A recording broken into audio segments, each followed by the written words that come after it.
শাহজালাল আন্তর্জাতিক বিমানবন্দরের টয়লেটে টিস্যু বক্স খালি রেখে হাত থেকে টিস্যু দিয়ে প্রবাসী ও যাত্রীর কাছে বকশিশ দাবি করা এবং এরাই ভালে ফর্ম পূরণ করে বকশিশ দাবি করে যাত্রী হয়রানির একটি অভিযোগ ফেসবুকের মাধ্যমে নজরে আসে বিমানবন্দরের ম্যাজিস্ট্রেট KM আবু নওশাদ খানের। এতে রাতে ডিউটিতে এসে ফুল টিম নিয়ে বিনা নোটিশ অভিযান পরিচালনা করেন তিনি। কারো কাছে বকশিশের কোনো দেশি বা বিদেশি মুদ্রা আছে কিনা যাচাই করতে টয়লেট ক্লিনারদের প্রত্যেকের বডি সার্চ করেন। এ সময় তাকে বলতে শোনা যায়, একজন ক্লিনার সর্বোচ্চ 100 টাকা সাথে রাখতে পারবে। বিষয়টি নিয়ে তিনি ফেসবুকে একটি স্ট্যাটাস দেন।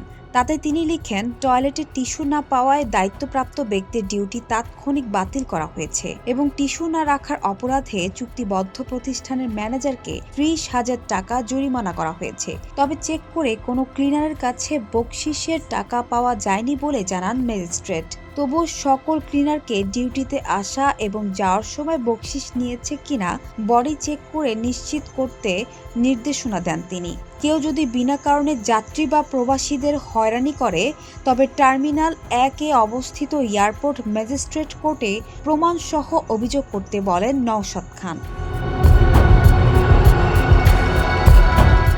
দায়ীদের বিরুদ্ধে কঠোর ব্যবস্থা নেওয়া হবে বলেও জানান তিনি।